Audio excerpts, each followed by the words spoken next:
Assalamualaikum warahmatullahi wabarakatuh.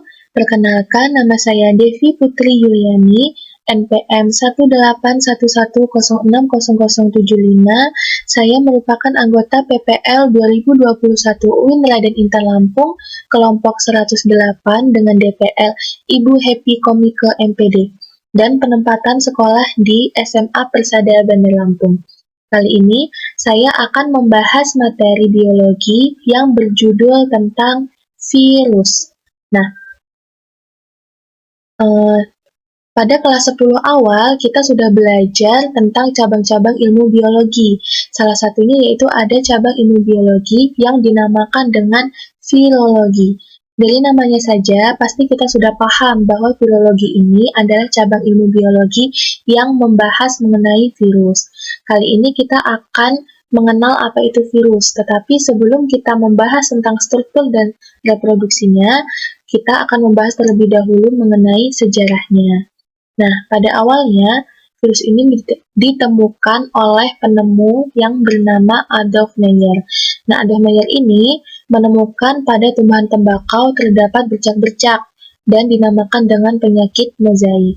Kemudian, penemu bernama Dmitri Ivanovsky, dia berpendapat bahwa yang menyerang tumbuhan tembakau tersebut adalah bakteri berukuran sangat kecil. Kemudian, penemu bernama Martinus B. Gering, dia berpendapat bahwa patogen tersebut dapat bereproduksi. Kemudian, penemu bernama Wendell Stanley, dia berpendapat bahwa patogen tersebut dapat dikristalkan, dan dia berasumsi bahwa patogen tersebut bukanlah bakteri, melainkan makhluk lain yang kita kenal sebagai virus. Selanjutnya, kita akan belajar mengenai ciri-ciri virus. Nah, yang pertama, yaitu virus merupakan makhluk aseluler. Kenapa dikatakan sebagai makhluk aseluler? Karena dia tidak memiliki membran sel, tidak memiliki nukleus, sitoplasma, dan organel sel. Dan kemudian, virus ini ternyata memiliki materi genetik berupa asam nukleat. Materi genetik dari virus ini hanya memiliki satu, yaitu berupa DNA atau RNA saja. Dan virus ini dapat bereproduksi. Dan virus ini hidup sebagai parasit obligat, karena dia tidak bisa hidup jika tidak menumpang. Kemudian, virus ini memiliki bentuk-bentuk. Nah, ternyata virus memiliki macam-macam bentuk. Ada yang berbentuk tabung, kemudian ada yang berbentuk bulat seperti bola, kemudian ada yang berbentuk filamen atau benang, dan juga ada yang berbentuk huruf T. Nah, contoh virus yang berbentuk huruf T ini yaitu ada bakteriofag. Kali ini kita akan belajar struktur dari virus bakteriofag. Nah, secara umum virus ini dikelompokkan dalam 3 komponen utama, yaitu yang pertama ada kepala, kemudian ada leher, dan yang ketiga ada ekor. Pada bagian kepala terdapat kapsid atau selubung protein, dan bakteriofag ini memiliki materi genetik berupa DNA. Kemudian di bagian bawahnya yaitu ada selubung ekor, dan bagian paling dasar disebut dengan plat basal atau papan dasar. Dan bagian yang runcing ini disebut sebagai jarum penusuk. Dan struktur yang berbentuk kaki ini ternyata bukan kaki, melainkan serabut ekor. Dan satu lagi, virus ini dapat dikatakan sebagai makhluk hidup, tetapi juga bisa dikatakan sebagai benda mati. Kenapa dikatakan sebagai makhluk hidup? Karena virus ini dapat bereproduksi. Dan kenapa virus dikatakan sebagai benda mati? Karena virus ini dapat dikristalkan. Nah, kemudian ada reproduksi virus. Nah, reproduksi virus ini terdapat 2 daur, yaitu ada daur litik dan daur lisogenik. Nah, Kakak akan menjelaskan terlebih dahulu mengenai daur litik. Nah, pada daur litik ini, bakteri memiliki materi genetik berupa DNA. Kemudian virus juga memiliki materi genetik, dan virus ini hanya menempel pada dinding sel dari bakteri. Nah, pada saat dia menempel ini dinamakan dengan fase adsorpsi atau penempelan. Kemudian, virus memasukkan materi genetiknya ke dalam bakteri, dan nama fase ini dinamakan dengan fase infeksi atau injeksi atau penetrasi. Dan selanjutnya, saat materi genetik dari virus masuk ke dalam bakteri dan mengambil alih fungsi dari bakteri, ini dinamakan dengan fase sintesis dan replikasi. Kemudian selanjutnya di fase berikutnya, ini virus mulai membentuk bagian-bagian tubuh dengan menggunakan materi genetik yang dimiliki oleh bakteri, tetapi belum membentuk struktur yang utuh, hanya saja di sini sedang disusun komponen-komponennya. Nah, di sini dinamakan dengan fase perakitan atau assembling. Nah, fase selanjutnya sudah menjadi struktur utuh dari virus, dan virus akan memecahkan dinding sel menggunakan enzim lisozim.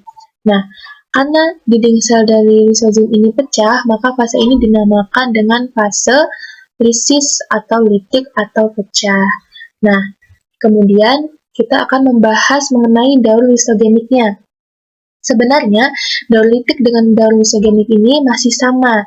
Hanya saja pada daur lisogenik, ini tahapan pertama masih sama. Ada fase adsorpsi, kemudian ada fase infeksi, injeksi atau penetrasi, dan fase yang ketiga ini sebelum masuk ke fase sintesis, ada fase yang lainnya, yaitu fase penggabungan. Karena di sini materi genetik yang punya bakteri, kemudian materi genetik virus akan bergabung menjadi satu. Kemudian, bakteri tersebut akan membelah diri, barulah dia melewati fase sintesis, kemudian fase perakitan, dan fase litik. Nah, sekarang kita akan membahas macam-macam virus. Yang pertama itu berdasarkan materi genetiknya. Ada yang berupa DNA dan ada yang berupa RNA. Contoh virus yang memiliki materi genetik DNA yaitu ada virus papillomavirus, adenovirus, herpes, dan Ebola. Kemudian pada virus yang RNA itu ada contohnya paramyxovirus, HIV atau retrovirus, kemudian ada virus influenza, hepatitis, dan polio. Kemudian jika dibedakan berdasarkan sel inang. Nah, bakteri, ini sel inangnya ini ada yang berupa bakteri, manusia, tumbuhan, dan hewan. Nah, contoh pada bakteri ini yaitu ada bakteriofag. Kemudian contoh sel inang manusia ini yang tadi RNA dan DNA itu merupakan contoh-contoh sel inang manusia. Nah, kemudian pada sel inang tumbuhan ini contohnya ada TMV, CVPD, dan Tungro. Tungro ini menyerang padi, TMV ini menyerang tembakau. Kalau CVPD ini biasanya menyerang jeruk. Nah, pada hewan ini ada NCD atau tetelo, kemudian ada rabies. Dan selanjutnya yaitu dibedakan berdasarkan virulensi. Nah, virus ini ada yang disebut sebagai virulen dan ada yang disebut sebagai non-virulen. Virulen ini berarti virus itu mengalami daur litik. Dan kalau non-virulen berarti virusnya ini tidak mengalami daur litik. Nah, kemudian macam-macam virus dibedakan berdasarkan envelope. Envelope ini yaitu selaput tambahan. Nah, biasanya yang mempunyai envelope ini yaitu adalah bakteriofag. Yang memiliki envelope ini biasanya yaitu virus HIV. Kemudian yang tidak memiliki envelope atau telanjang yaitu biasanya ada bakteriofag. Nah, kemudian yang terakhir ini kita akan membahas tentang peran virus. Peran virus ini ada yang menguntungkan dan ada juga yang merugikan. Nah, contohnya yang menguntungkan yaitu vaksin. Vaksin ini gunanya untuk menambah antibodi pada tubuh manusia. Kemudian yang merugikan itu bisa merugikan manusia, merugikan hewan, merugikan tumbuhan, merugikan bakteri. Contoh-contohnya ya tadi, yang menyebabkan penyakit pada manusia, menyebabkan penyakit pada hewan, menyebabkan penyakit pada tumbuhan, dan menyebabkan bakteri, yaitu contohnya ada bakteriofag tadi ya. Sekian penjelasan tentang virus dari kakak. Semoga bermanfaat. Kakak akhiri. Wassalamualaikum warahmatullahi wabarakatuh.